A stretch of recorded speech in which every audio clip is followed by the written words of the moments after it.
But that does make for an interesting proposition in terms of how to introduce this episode, because if you're listening to this episode on the Bollywood Cinema Club feed, you would be wondering why I don't say, hello everyone and welcome to the Bollywood Cinema Club. I'm your host, Chris Dashu, from the spin-off of the Culture Cast, where this show spun off from. I'm not saying that on this episode because we're posting it on the Culture Cast as well, but I figured there haven't been, if any, Indian horror movies. I mean, this is not an Indian horror movie, but it is, because it's set in, it looks like the United States, but I can't help but feel like this was shot in Vancouver somewhere, because it was shot in, it looks oddly Canadian. Something about it just makes me think Canada, and it is Canadian. It was shot in Vancouver, but it's an Indian horror movie set in Vancouver with an Indian director, written by the director wrote and directed it, and it stars a primarily Indian cast. There is some Hindi spoken, but it is not a Bollywood film in the sense that it's made in India. It's an American-made Indian horror movie, so figure it deserves a little bit of a cross-post, but at the same time should be highlighted because, again, it is a mainstream horror movie in the United States with a primarily Indian cast, and again, written and directed by an Indian director. So, on that note, this is still the Culture Cast, and I am still your host, Chris Dashy, much to the chagrin of many, and I'm joined by my good friend. He's on this show sometimes, but it's been a while. He is on Bollywood Cinema Club more recently, and on Scary Stories We Tell at least once a month. Your friend and mine, Dustin. Hello. Yeah, I get around. I bounce around. I bounce. Speaking of bouncing, it's Horror-tober 9, which means I've been doing this show for 9 years. Count of 9, maybe 10, I'll decide to call it quits and go and live on an island somewhere and not be bothered by anybody. But I haven't made that decision yet. So Horror-tober 9, not 10, is a grab bag this year. It was initially supposed to be folk horror, and I would say we're kind of still doing folksy type things based off of folklore and mythology, sort of, at least Eyes of Fire, and this is kind of. But yeah, we're going to be talking on this episode of Horror-tober 9, we're going to be talking about 2023's It Lives Inside. My mom used to tell us stories. The ayah said never to sleep with a bad feeling in our hearts, because there's a dark thing that feeds on those feelings. It's called the Pishash.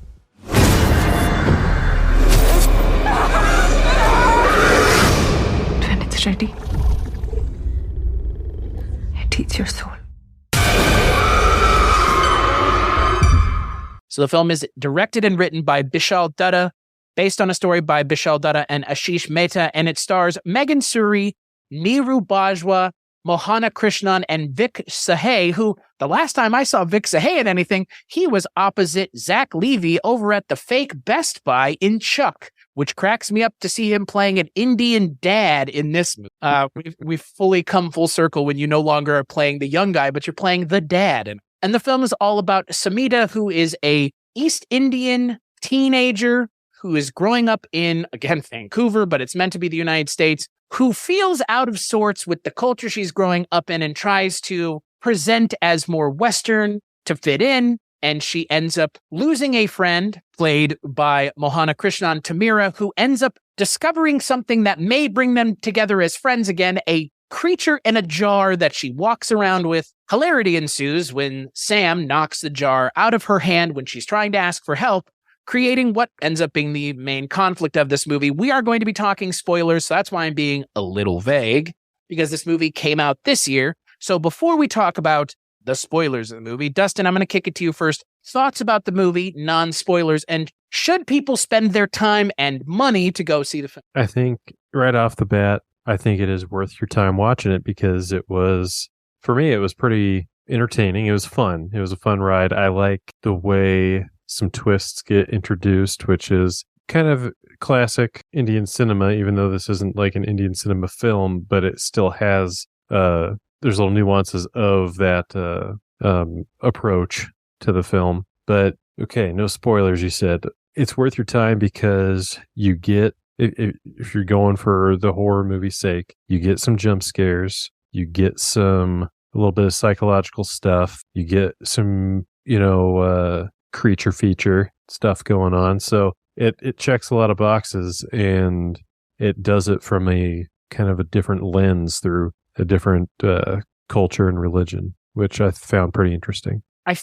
I feel like for me, I will say, yes, it's worth checking out only because, yes, I'm trying to be a arbiter of positivity when it comes to Indian culture in terms of Western audiences. Okay. I'm not saying I dislike the movie. That's not what I'm getting. I feel like there's part of this movie that is so heavily leaned on in terms of the metaphor that's being gone for that it sort of gets kind of in the way of the movie, which is fine. I mean, again, it's horror, which means you can use the genre to tell a story about something completely different than a monster chasing after two Indian teenagers. Okay. That being said, the problem is I've seen better Indian horror movies made in India, like Tumbad, which I think for me is as high a bar that has been set for Indian horror as you could set. I mean, Tumbad is, again, I don't want to talk too much about Tumbad, but if you have never heard of it, I believe it is still on Amazon Prime right now.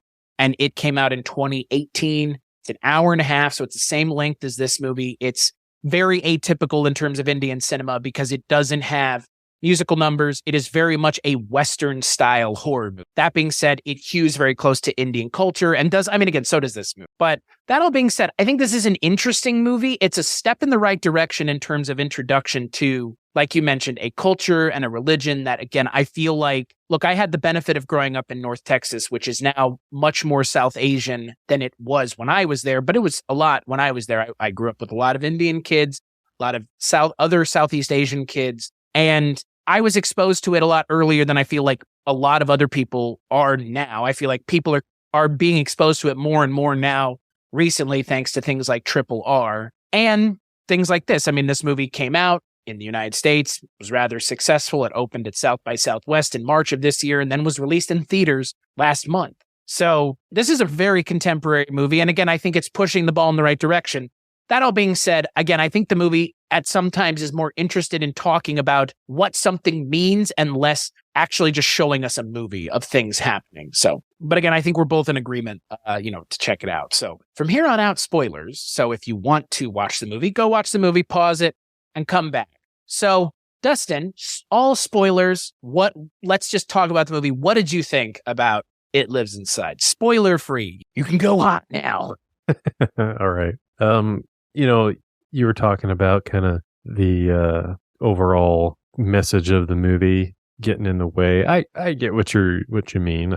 I was picking up on it, but I think I was going into the movie, like once I started to pick up on that, I was like, okay, yeah, I see, I hear you, movie. But like, let me see what happens to this chick when the demon yanks on her hair and tosses her across the room. So like, yeah, I heard that, I see that, but I was still in full horror mode. And one thing that I liked about this movie is a good use of some effects that you're starting to see in modern horror movies a little bit more. Like this creature has kind of this big, large, ominous vibe to it, but you don't see it all the time. And when you do see it, it's subtle. So it's this big, huge thing, but subtle glances of it, which I kind of like that because it adds to a little bit of a creep factor of you want to see the monster, but they're only giving you bits and pieces of it until payoff down the road. Like the little glowing eyes in the reflection of the phone or in the closet. Love that.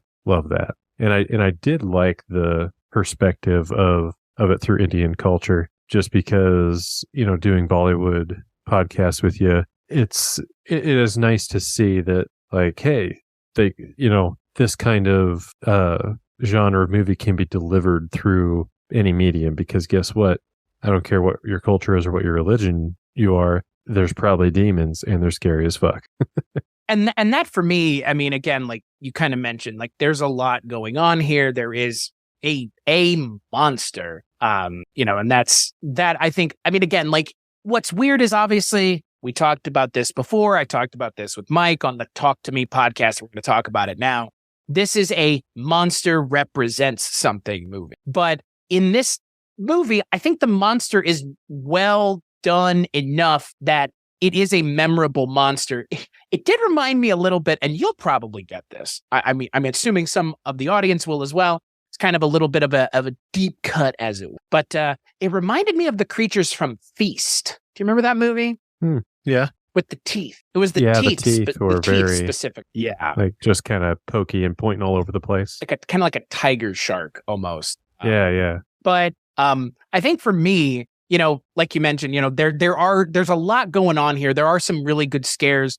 I do think ultimately, if I'm talking just about the movie holistically, it does feel kind of like, you know, I watched earlier this month, and I think you are going to watch it at some point. I know it's on your list, The Boogeyman. It reminded me kind of The Boogeyman. It's reminded me kind of all these movies of like, there's a thing, and the other thing, it's attached to somebody else, and now it's attached to you. And what are you gonna do about it? And like that's the entire theme of this movie. You know, Tamira has the thing. Sam knocks it out of her hand. Now it's attached to her. You know, and you got to figure out a way to solve it. And people will get in the way. People will die.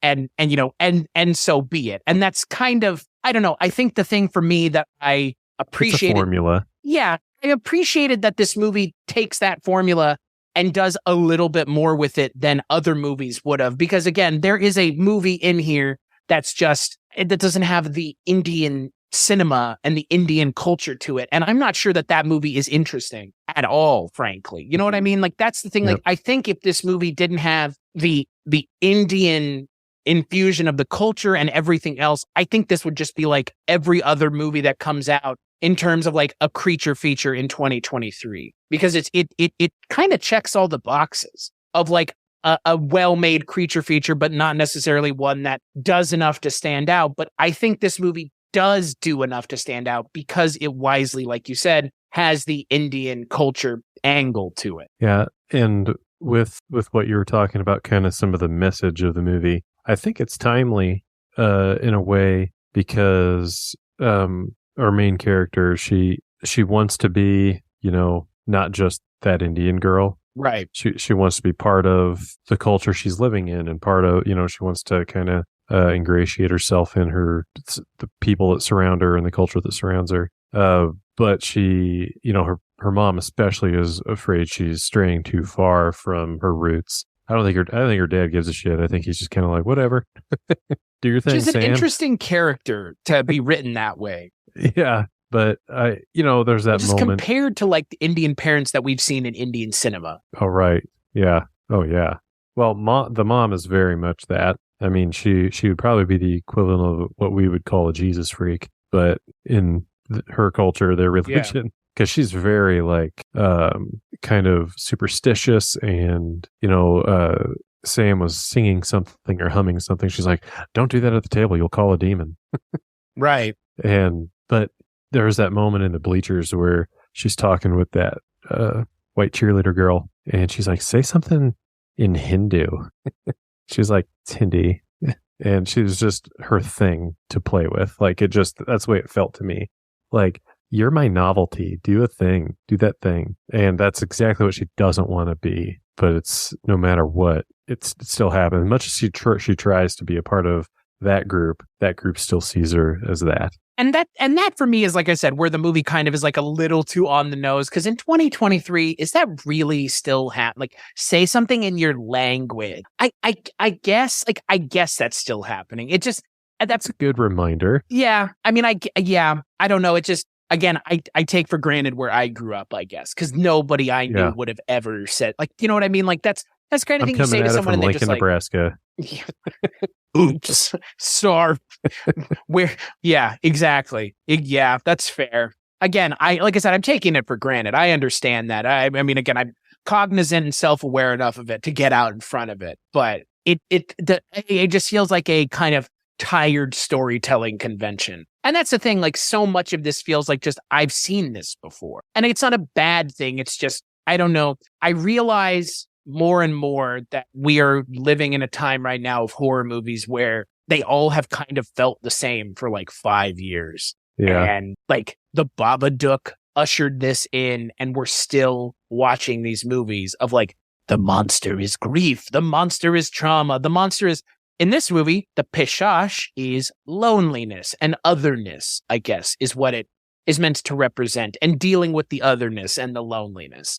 I thought he just ate vegetarians because he eats meat, but they don't, so he's getting rid of them. Right. Yeah, I thought that's what it was.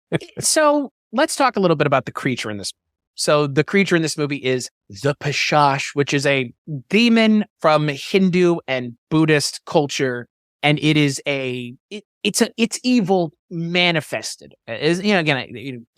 Dependent on the definition, dependent on the culture, dependent on what you're reading. Some of it, some of it is they can shapeshift. There's not really any shapeshifting in this movie. It's invisible randomly. It's kind of like the Predator, it would seem. There's no shapeshifting, but it is a monster, a creature, as it were. And again, but it's representative of something else. And I think that at least they did enough to make the creature interesting so that it's not like, well, it's representing something else, but the creature is just a very weak attempt to do something other than just like, again, which is a vehicle. When the movie becomes a vehicle for the metaphor and for the message, and you have forgotten that it needs to be entertaining, is when it's a problem. And again, I think they do enough here, but its powers are indeterminate. Its abilities are indeterminate. How it does things and why things happen when you interact with it is somewhat indeterminate. It's told through kind of context clues, but we're not really, again,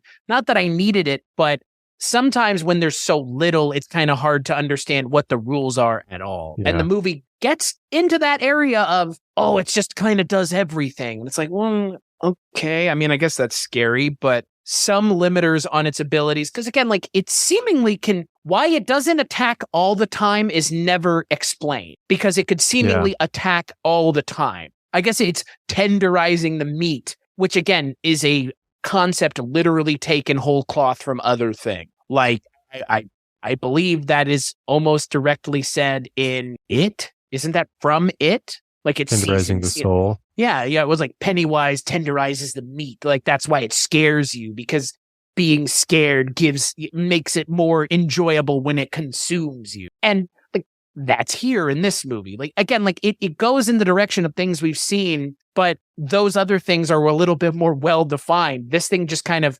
seemingly can do anything and can be contained to a glass jar and can be contained to a human being as well. It can fit in a mason jar. It can be as big as a hallway. Yeah. And like, again, I don't have any issue with that. It's just, it's not necessarily something that I, in 2023, am looking for in a horror movie where you just are kind of doing the same thing that everybody else is doing. You follow. It's not that I'm saying it's not scary. There are some pretty good scares in this movie, but the scares are really just when the thing is invisible, or those moments that are very similar. And again, it's a thing that if you go and watch a movie like The Conjuring, those scares of something in the corner and it's very dark and then the lights turn on and then they turn off again. This movie does that a couple times even. When the teacher's in the bathroom doing the lights on and off, I'm like, stop it. Yeah. Just leave them on. Crying out loud. And that's the other thing, is there's this weird logic in this movie. So Sam, our main character, who is, her friend has this demon in a jar and she wants help with the demon in the jar, and Sam knocks the jar out of her hand. So now the demon is Sam's problem. Okay, sure. Transitive property, apparently. The demon starts attacking everybody in Sam's life. Well, they did kind of mention that. But it didn't attack anybody else in the other girl's life. Or I guess she had it in the jar. Like, again, what I don't understand is the jar stopped everything from happening, but then the jar started cracking. Yeah, she found it in the Chaudhry's house because she heard like the whispers calling her name. Right. So she went and got the jar, and then she kind of somehow figured out, this is one of the things they don't explain, somehow figured out that needs to be fed raw meat. And then that started her decline. I think, I mean, the character of Tamira, I think, is an interesting character. Obviously, I mean, most of her story is told with Sam through flashback, where Sam is remembering the good times and kind of how she was a bad friend and kind of turned her back on her friend because I guess her friend was too Indian. I don't, like, is that what the explanation is? Like, I don't, it's just, she wanted to break away from that stereotype. Right. Yeah.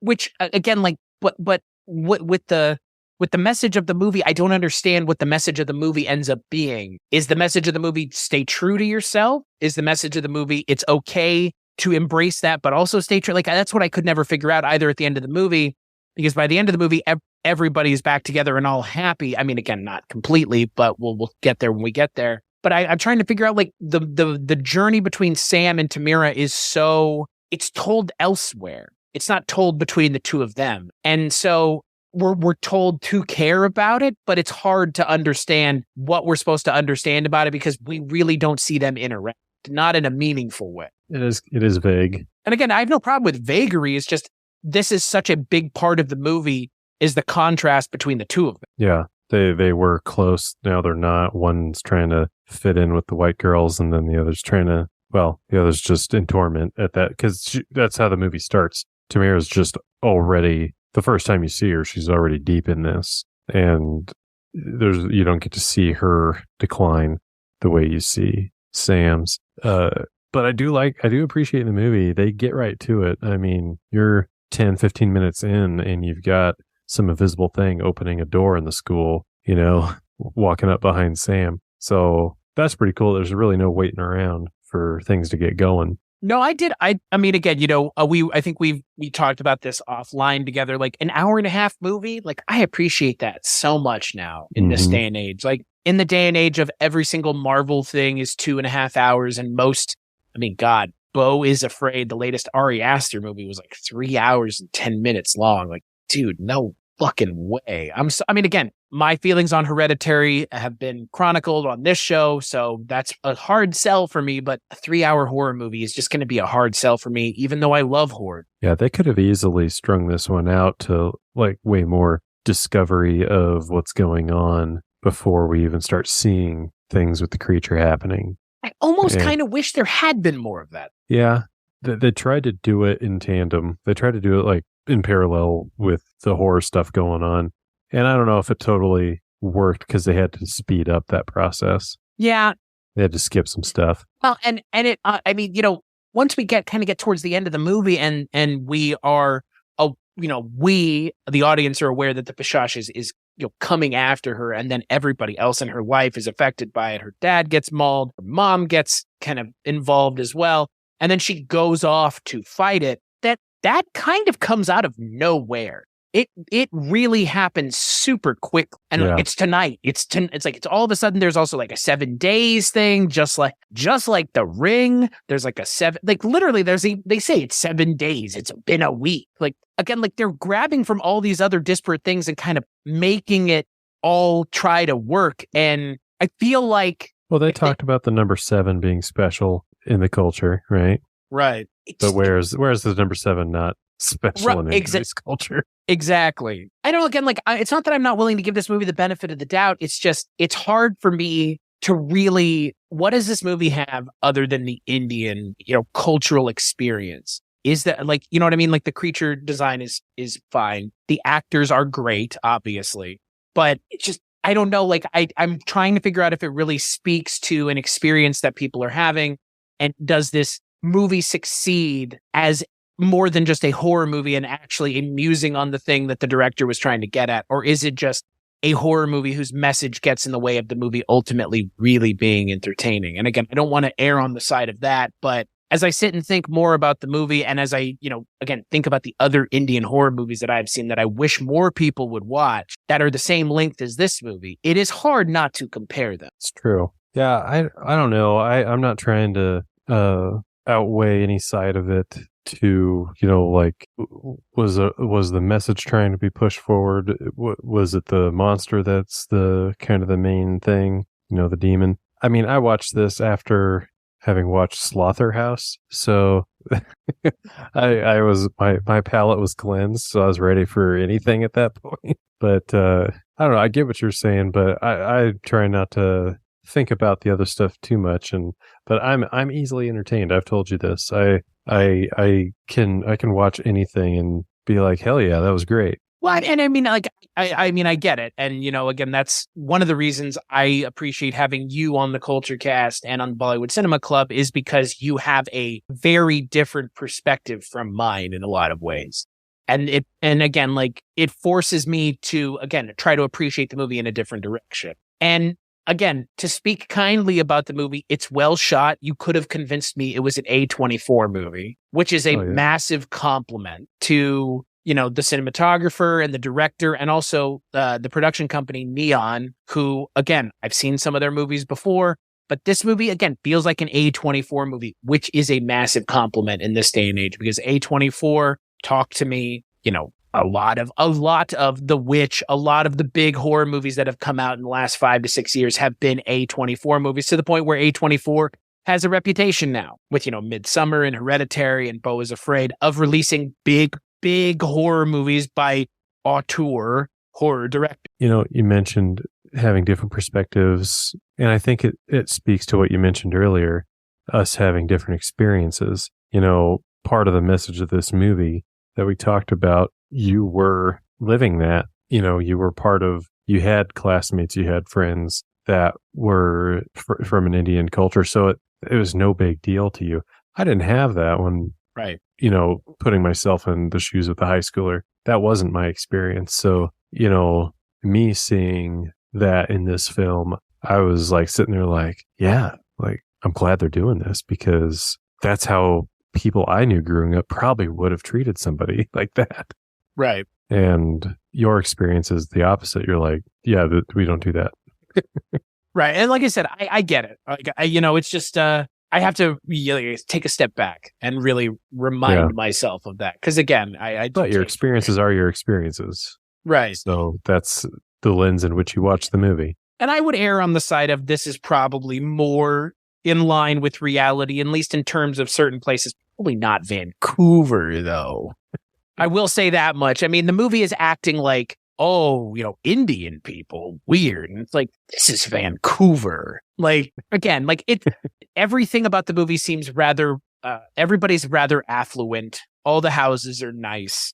I mean, again, it's just like, in what universe? I don't know. That for me is just like the biggest stretch. But other than that being the biggest stretch, I will say Megan Suri, who I have not seen in anything else, fantastic. I think she's really good. Similarly to Sophie Wilde from Talk to Me, she has great eyes. Her T-zone is fantastic in terms of looking scared for horror movies. She has a perfect Scream Queen T-zone, which helps obviously in terms of she conveys a lot. Yeah. She conveys a lot just with her eyes and her face. Like, she's good. I like her a lot. I think she was a really smart choice to be the lead. She has the right amount of sympathetic, but also you can see the frustration, and especially when she snaps at her mom in that scene, which, again, some of the stuff in this movie is really well done in terms of the way they approach the cultural conflicts between the parents and her. Again, I kind of wish there was more of it, because it is just in a lot of ways with the dad, we don't really get a sense of why the dad feels so strongly the other way. He just kind of says,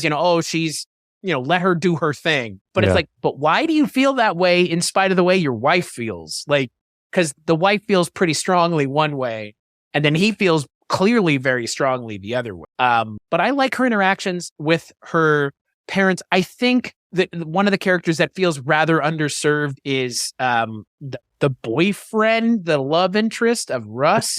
Like, he exists to be cannon fodder. Pretty much. Like hardcore. And he's barely a character. I mean, he's like the thing where it's like, I feel like there was more to this. There was more here with him. And again, I get a sense that is just like, what would have been the point? They're not going to end up together anyway. So, there's probably more of the two of them on the cutting room floor. Cause again, he's just not a very well-defined character, and he's killed so unceremoniously. And then you watch this kid die. Okay. They don't really make that big of a deal out of it either, which is, again, these are not adults, these are teenagers. So these people's parents would be like, my son's dead. What is going on here? But it's weird. He just kind of dies. Glossed over. Yeah, it's so bizarre. So it's I don't feel like there was a need for a love interest in this movie. It kind of seems extraneous to, because again, it doesn't help reinforce the message of the movie. It just kind of seems like, there's not a very high body count in this movie. And by not a very high body count, I mean, literally, he's the only person who dies. As far as the message, it does a little bit. He's almost used in a way to let her know that maybe she's gone too far from her roots, because he says that one line when they're on the swing set together, and he says, but you're nothing like her, as far referring to Tamira, and which begs the question, is is that why he finds her interesting? Is because is more like him or them, Right. She's strayed far enough that now you're accepted. I find you attractive. Interesting. And then right after that, he gets killed. Thank you for finishing up that statement with the part of it where it's like, and then he dies. So who knows, right? That's the thing. It's like there's moments where it's like the movie's getting close to making a point, and there's like, just kidding, monster, scary monster. I mean, look, I love the effect of the, like you mentioned, the glowing eyes, like the lit up eyes. I think that's very smart. So good. But again, like I've seen that in other things too, like literally in other things, they do that exact same thing. Like it's it's the way that they do it is interesting. But again, it's like it's a James Wan thing that everybody is doing now, where it's like the usage of the liminal spaces of the the corner with no lights on, and do you see? I mean, I'm fucking thinking of Jamie. What's her name? The actress, the little girl who plays Gypsy Rose Blanchard in that Hulu TV show. She's a little kid I forget what her name is. She's a little kid in The Conjuring, and she's like, I can see it. It's in the corner. It's right there. And in that scene, I'm convinced there's not anything in that corner. But like, again, she's like, it's in the corner. I can see it. And it's just dark. And like that for me is where that whole everything has come from that moment. Because it's such an effective moment in that movie. And like, again, like I don't think we'll ever cover the Conjuring movies, at least the first one, on this show, at least on its own, because like I think it's a modern horror classic in a lot of ways. But it has really informed the direction of a lot of scares in movies like this. Because again, like it did such a good job in kind of revitalizing the jump scares and making jump scares not feel cheap. That's the other thing. I will give this movie credit. None of the jump scares, for the most part, feel cheap. And that, for me, has been a very big criticism of contemporary horror is jump scares and how they're being used. And are they being used successfully, or are they being used in a novel and creative way? And I think this movie does a decent enough job in not just doing the same old, same old. I agree. And a little more on the monster. The glowing eyes I loved. And then towards the end, there's a scene where that thing's down at the end of the hallway. And it's just like pitch black, except for like moonlight reflecting off of the top of it. And that's all you see is eyes. And the top of it lit. I'm like, how freaky that would be to see something like that at the end of a hallway. The imagery in this movie is very successful. Again, I think that's the A24-ness of the movie. It's having that kind of eye for lighting and shot composition. And again, I will say the movie feels a little not fuzzy, but it's shot with definitely a kind of warmer palette. Obviously, a lot of orange is being used, a lot of orange, especially kind of in the dream sequences. But I mean, I wouldn't say it's a fall movie, but again, the Canadianness about the movie is because it's barely daylight. It's like always overcast. You could say Vancouver or Seattle or Portland. I mean, any of those three places, but it feels very of the Pacific Northwest, which I think helps with the moody quality of the movie. And it's not really daylight until the end of the movie, until we get a kind of conclusion to the story, as it were. We don't really see like full daylight, bright sunshine is not until the last, 5-6 minutes of the movie. It's like a visual pressure release. Yeah. And I like those dream sequences that take place, in a show, Tamira being kind of, not chased by the monster, but kind of, tortured by the monster in the basement. I like those scenes. They're a nice kind of stylistic breakup of the rest of the movie. I wish there were more of them, frankly. I mean, again, like it's, it kind of goes back to what the poster of the movie looks like. It's trying to invoke that. And I found that to be a lot more interesting of a stylistic choice than I was expecting. And I think it really works for the movie in terms of doing something interesting that I haven't seen before. It was, given that this thing is like a demon, yet another demonic possession movie.com. But I found it kind of funny in a way that, because it starts off, Tamira gets drug out of the school by her hair, disappears. And I was like, oh gosh, did she go to the demon world? Like, what happened to her? Because it's a demon that grabbed her. No, he just stuffed her in a basement like some creep. Well, they have to feed. Like, but that's just, it's just funny. It's like he's just some like creepy dude that drags kids to the basement. Right. I mean, it becomes the black phone all of a sudden. Yeah, exactly. What's the thing? Like, what I'm not a huge fan of personally is that aspect of the story with like there's kind of no stakes in this movie. And there aren't, and again, I'm not like a bloodhound or a gorehound by any stretch of the imagination. I'm not a bloodhound. I'm not a gorehound by any stretch of the imagination, but there's like no kills in this movie. There's one, and it's fine. But it's just, and I mean, we see the family at the beginning of the movie. There is a lot of memes. Yeah, lots of maiming. But I don't know, it's just kind of odd. Like the stakes are rather low in this movie, it feels like. Are they not? Like, I don't feel like, oh, I don't know, the stakes are low. Nobody dies, but the one white guy, the one white dude dies, which cracks me up that it is him. And he's kind of an insufferable character, which is fine. But you don't get to have a love interest if the Pashash is chasing after you. Nope. He had to be an Indian boy, and then the Pashash would have been like, okay. Now I have to torment you. I don't get to just kill you. Yeah, got to tenderize your soul. I think probably for me, the biggest disappointment for the movie is Betty Gabriel just not being given much to do, unfortunately, given how good she was the last time I saw her in a movie that this movie is mentioning in the promotional materials for the movie, which is Get Out. Yeah. It's kind of a shame that she's given, again, I would say Niru Bajwa as the mom is a less thankless role than Betty Gabriel. Betty Gabriel is given the thankless role of this movie, 100%. And she's such a good actor. Like, even in what she is given to do, like, right away, I'm like, she's a meaningful character, and I feel it, Just because I felt like what she did do delivered. Right. Except running into the locker. Like, that was the worst choice. Big, strong creature with sharp claws chasing you. Don't go hide in a school locker, because then that just becomes like an aluminum can crusher. Yeah. That scene. Yeah, that scene is just fucking bizarre. Like, I don't know. Like, you really have to be writing your character to be a dummy to hide in a locker, and then to leave the locker and then go hide behind a shower curtain. Yeah. Which is 100 times worse.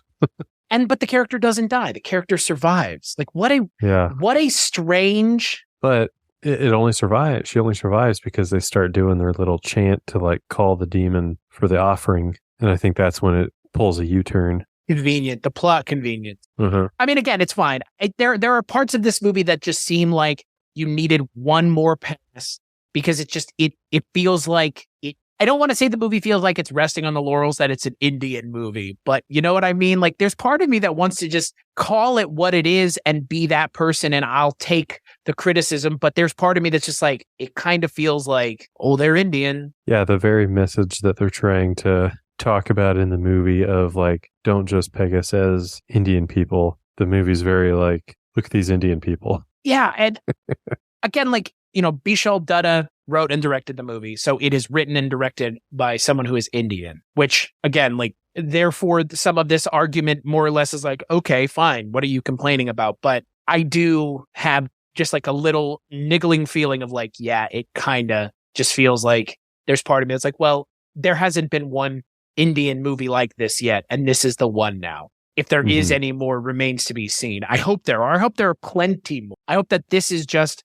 the first salvo in a longer salvo of other things that we see, more Indian cinema making its way, more Indian movies making their way, more Indian actors being given lead roles in movies. But again, the lead actress in this movie was cast because she was Indian. Yeah, I mean, that's the point. Like, I did love about that when they were offering food to the monster. Like, that's why I'm pretty sure that's why it came to their house to begin with. Like, just pulling a U-turn from the school, going to the house. And even after it beats up her dad, it is kind of in front of them, invisible, but they know it's there. And they're chanting and like kind of pointing to the table. And so like this demon knows like, okay, it's offering time. Where's my raw meat? And then it gets over to the table and it's like, what's this? And it tosses the table over because it's all vegetarian Indian food. Because that's all they had. I thought that was funny. I think that work. I mean, again, like that's probably that part works the most for me in terms of like the usage of the Indian culture in a way that makes sense. Yeah. Right. To me, it looked delicious. Everything on that table, I'd have gotten down with that. Yeah, I'm down. Pashash, fuck you, bro. But I'm no Pashash. So speaking of the Pashash, and we kind of already talked about the creature design, let's talk about the end. So early on, or about, I guess, halfway through the movie, it's mentioned that Swamis were able to, serve as the vessel for the Pashash. demon. Right. So, again, using horror movie logic, it would stand to reason one of the characters in this movie is going to have to do that, because you don't mention something in a movie like this without it coming back to bite the character in the ass, haunt the character, however you want to look at it. So, the end of the movie, Sam has gone after the creature to save Tamira, and she has brought a jar with her. Creature smacks the jar out of her hand. He's like, not this again. Not this fucking shit one more time. So the creature knocks the jar out of Samita's hands, and she then, realizing what she has to do, starts chanting and absorbs the demon into her body. She's not a Swami. She's not an Indian medicine woman, but she's able to contain seemingly contain the demon that has murdered her, love interest, murdered an entire family of people rather mercilessly, or they murdered themselves trying to trap it, it would seem. And the movie ends with her and her family and the teacher and Tamira having dinner together, but Samita having to eat raw meat because the creature is still inside of her and has to be satiated. Mm-hmm. What did you think of that? Like the last 5-6 minutes of the coda film? I thought it was on the steep part of the downhill. Coming to the end of the movie, so we're on the downhill side, and it got real steep and sped up. It really wants to have its cake and eat it too. It wants to have its naan and eat it too, like, as it were. Let's button this up quickly. But it did cross my mind, okay, what's going to happen to Smita after this thing goes inside of her? Is it just asleep? Well, like they had to feed it in the jar, like that kind of stuff was running through my head. Like, what are they going to do? And then they cut to the chase real quick of what they're going to have to do. But I couldn't help but think also, given that their family is vegetarian, and a lot of the, in that culture, there's a lot of vegetarianism. Did she stray so far from her roots that the only reason she'd be eating meat must be because she has a demon in her? Like, is that how people that eat meat are viewed? Oh, they have a pashash. They're eating a hamburger. I feel like you made a connection that the movie didn't have any interest in making. Because it does, you know what I mean? Like, that is, I don't know. I mean, maybe there is a symbolism to the raw meat. Yeah. But the movie doesn't really make that symbolism matter. But it did cross my mind. But I would go as far as to say that I think you've hit upon something that's interesting, because, again, to go back to the scene with the boyfriend who gets eaten by the pashash, and the idea of like having strayed so far from your culture that now you are able to be a vessel for this thing and able to entice it in, as it were. And that's interesting. I mean, again, in terms of the message that the movie has, I think that's a little bit more of an interesting message and a little bit more of a message to mine some interesting directions to go than just, careful to not lose your connection to your Indian side. Like, that's the thing that I wonder is, okay, so she's internalized this monster of Indian folklore and mythology. So she's got to be Indian, right? She's proved her Indianness by internalizing this monster, because no one else, it's not like one of the white characters in the movie would have been able to contain that monster, right? Mm-hmm. So it's like, what is the message then? Like, the power of your culture will allow you to internalize the monster long enough to keep it at bay. But the question then becomes at the end of the movie, when Sam and Tamira are having their interaction, and Sam, says, "Oh, I'll be fine. I'm fine." And then Tamira walks away, and Sam starts, one single solitary tear. The question then becomes, what is the movie trying to tell us there? What is the point here? What is the final message that you're sending us out the door with? And for the life of me, I'm not exactly sure if the movie wants us to walk away with what it's saying or wanting us to just fill in the blanks. I can't figure it out. That moment at the very end that you're talking about, I was like, so what? What now? Exactly.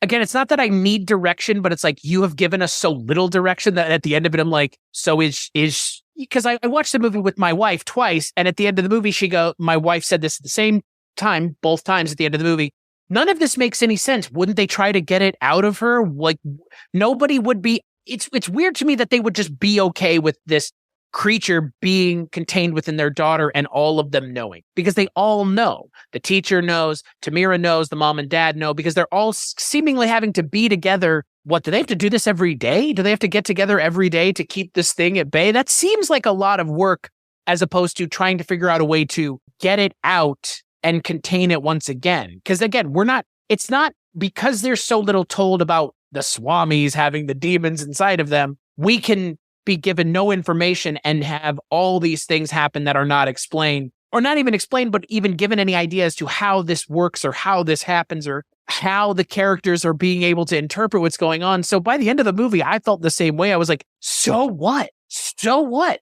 Like, is this a problem? Is she just sad? Because, they mentioned like the Pashash will eat you from the inside out. How long does that take? Clearly more than a year. Like, did it take a little nibble? Like, is that why she was like, because she went from being like happy with her friend to like panicked and a tear. And why? Yeah, and we don't know why. Maybe they'll explain that in the sequel. It's still inside. It still lives inside. It's still there. Yeah.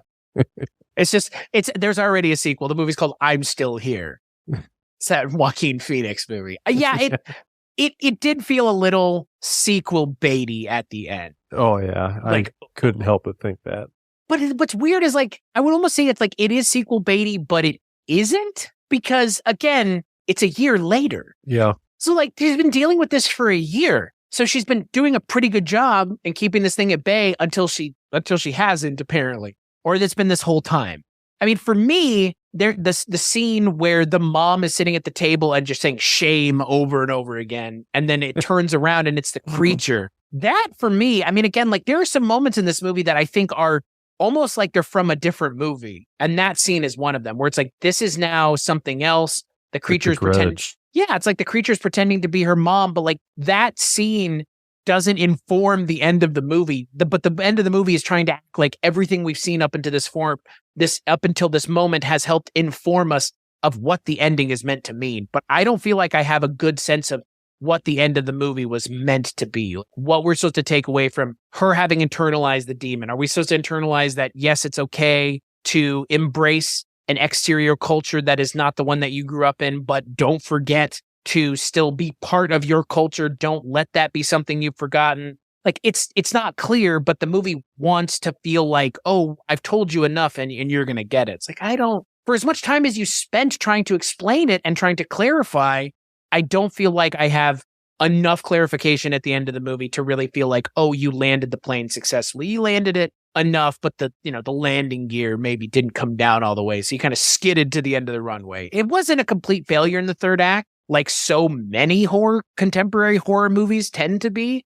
I mean, it's almost become like a running gag how bad contemporary horror movies' third acts are, to the point where I feel like I've got a 50-50 shot of not liking the movie based solely on how the third act plays out. Like something like Cobweb. Like, oh, the movie is kind of doing well, kind of all right. I'm interested. And here comes the third act twist. We get revealed what's going on, and it just like completely farts out. And, there are plenty of contemporary, like that movie on Netflix, Eli, is the same way. Or Things Seen and Heard, same thing.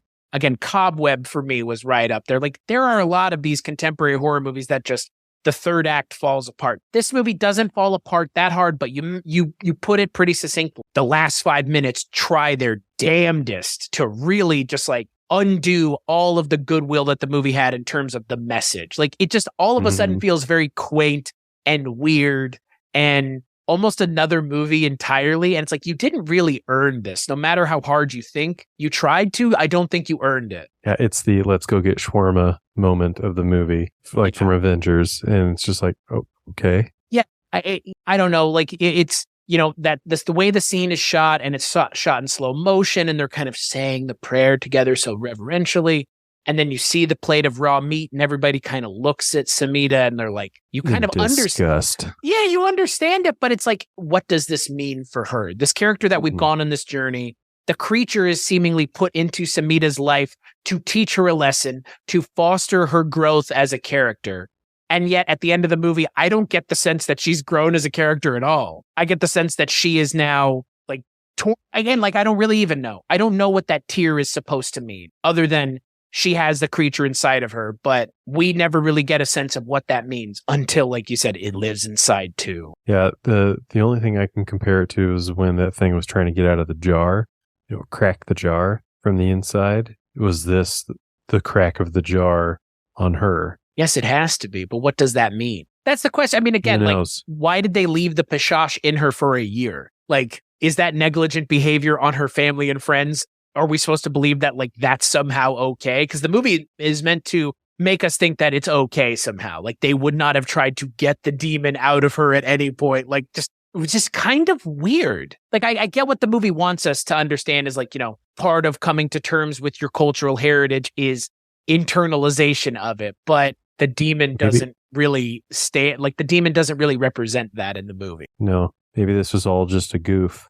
It was all just this elaborate plan by Samita because she had a hamburger at school and she wanted to eat meat. So she made up this story about a Pashash, and it was all this elaborate storytelling that she did. And her parents finally said, okay, here's some meat. You didn't pay homage enough to your culture, and now your culture is biting back. It's back. Yeah, I will say, you know, I mentioned earlier her mom was kind of like the Jesus freak of their religion. But thank goodness, because she needed her mom in the end. Right. To be able to, like, put the protective henna things all over her body and, you know, cook the meal, read the book, know the chant. Yeah, the mom ends up becoming basal exposition towards the end of the movie. She knows a lot about this Pashash business. Yeah. It's almost like, why didn't you ask your mom earlier in the movie? Yeah, there was a point where she almost did. And then she just got frustrated. And I was like, in that moment, I'm like, no, if there's someone around here to ask her. Right. Show her this book written in Hindi. Why are you asking your teacher about, like, it's so weird. Like, if you wait for a moment and ask the movie, like, why are you extending these characters out in this way? Like, the mom should be the one she's having all these conversations about the creature, not with her teacher. And she needed her teacher to Google something? Is that what? Right? It's so weird. Like, let me send you this picture from the internet. Like, yeah, I'm pretty sure this Gen Zer knows how to Google. Yeah, I don't know how to put this movie, but in your universe, I think Wikipedia exists and Pashash has a Wikipedia entry. Yeah, just like Bing chat. Like, what are some demons and folklore monsters of Indian culture? Pashash. Okay. Oh, Pashash eats meat. Got it. That's right. probably it. But the Pashash doesn't even eat meat. Like, that's not part of it. Like, that's just part of it for the movie, seemingly. Like, again, like, that's the thing I'm like getting at. Like, there's they did call it a flesh eater. Gotcha. Got me, I guess. Got him. Yeah, flesh eater, which means it eats meat, I guess, right? You know, it never eats anybody. No, no, you just see the holes. So what is that then? Tenderizing. So it's not. So here's the thing, though. Here's the thing. It's not a flesh eater. It's a soul eater. But for whatever reason, it eats meat. So again, like, I'm having a hard time understanding. Yeah, another thing that's not. It doesn't make any sense. Like, you satiate it by feeding it raw meat, but they mention clearly in the movie it feeds on your soul. There is a good movie here. I just think it really bogs itself down by going too many different directions. That for me, I think, is the biggest problem with this movie. Is it's too complicated for an hour-and-a-half movie. It should have been. It shouldn't have had as many extraneous characters. It should have been Samita, Tamira, her parents, and maybe, I'm surprised there's not this in the movie. I'm surprised there wasn't a sibling. I frankly would have thought the movie would have been two sisters, and one of the sisters was the one being plagued by it. Mm-hmm. Like, again, like, there's weird things that, like, and again, like, then you could have had, like, the whole idea of, like, a familial bond being reinforced, and, like, I can't turn my back on my own sister. To pull off. Yeah. As opposed to, you were friends. Like, okay. Yeah, but I mean, like I said before, Indian cinema, even though this wasn't an Indian cinema film, it does pull on some of those things. They love the flashbacks. Yeah. I really, again, like, I really wish that more people would watch, more Western film goers would watch something like Tumbad, which is a better Indian horror movie, an actual horror movie made by, again, but I mean, this is an Indian horror. I don't want to take away from this movie being an Indian horror. I really don't, because that's not who I am. That's not the kind of movie critic and person, film viewer I am, is to downplay a movie's cultural heritage and importance. But the movie seems to want to just rest on the fact that it's an Indian movie. And that, for me, is just kind of lazy. Indian culture hasn't been explored. Like, again, it's fine because it's written and directed by an Indian someone who's culturally Indian. Yeah. But just, I'm surprised it's not more, frankly. I'm surprised there's not more to it. I think he's proud of his culture, which is why it's so heavily leaned on. And it's kind of his first big movie, right? Or movie that's kind of hit the scene like this. Well, yeah, in terms of like visibility, this is this is pretty Probably big wanted to movie. leave an imprint on it. And again, I think in terms of making a name for yourself, I think you could do worse than this movie. And in terms of making a name for yourself as a Indian filmmaker, I think you could do a lot worse. I'm very curious to see Bishal Duda's next film. Really am. It still lives inside. Yeah, it lives inside, even further inside. It lives deep inside. I will say the usage of Mallrats' teeth, the song at the beginning and the end of the movie, is really on the nose. Yeah. It's in my head. It's in my teeth. Fuck you, movie. We get it. They use it at the opening and the close of the movie. So like, we get it. But it for me, it's like, this is a little on the nose, movie. We get it. The creature is inside you. We get it. We get it. Your message is being received. I just wish there was more to it than what there is. I did hang around for the end credit scene, but I was disappointed there wasn't one. I was about to say, like, there wasn't one? But that's the way movies are now. You always hang around and wait because you never know. It's true. And hey, who knows? Maybe there was a scene clarifying what we saw, but there wasn't. Or some dance number with the Pishash dancing. That would have been, I would have enjoyed that. Like the Pishash dancing at the end, like that would have been great. Like, why not? Send everybody out on a high note. Actually take back what I said about the creature looking like a creature from Feast. You know what it looked like? And it's going to now ruin the creature design for you. It looked like the alien newborn from Alien Resurrection. Even with the eyes, man, the like deep set eyes. Like, think about that thing getting sucked through that little hole when Ripley makes the hole in the thing and it gets sucked backwards out and it's like screaming.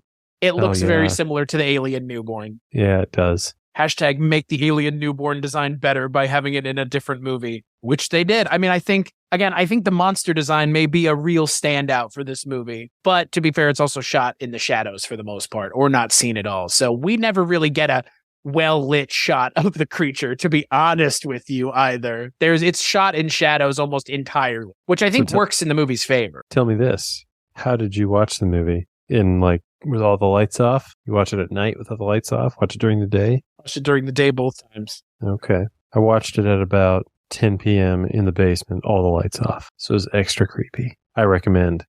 I will say, I think at this point, like, a movie scaring me or not is not really something I think is a thing for me. Like, it takes a lot to get me there. Like, something like Talk to Me didn't scare me as much as it, like, disturbed me. There were some good jump scares. I mean, I can tell if a movie's successful if I watch it with my wife, because she tends to jump at things. Like, I jump more at things in real life. Like, I'm a jumpy person in real life stuff, but in movies, like, again, unfortunately, when you watch a movie a day, at least, you kind of become numb to all of the stuff movies do. And again, you're just like, oh, it's going to do that. Oh, and when it doesn't, and it does something different, that's when it really like sets itself apart from everything else. When something strays from the beat or the formula of what you usually expect. Like, I would say in a lot of ways, like, this movie is just in the Indian version of the Boogeyman. Like, if I'm talking about things I've seen this year to make that, I don't want to make that comparison, but again, it goes back to this idea of monsters as things. And I'm wondering, like, when we will not be in the monsters as things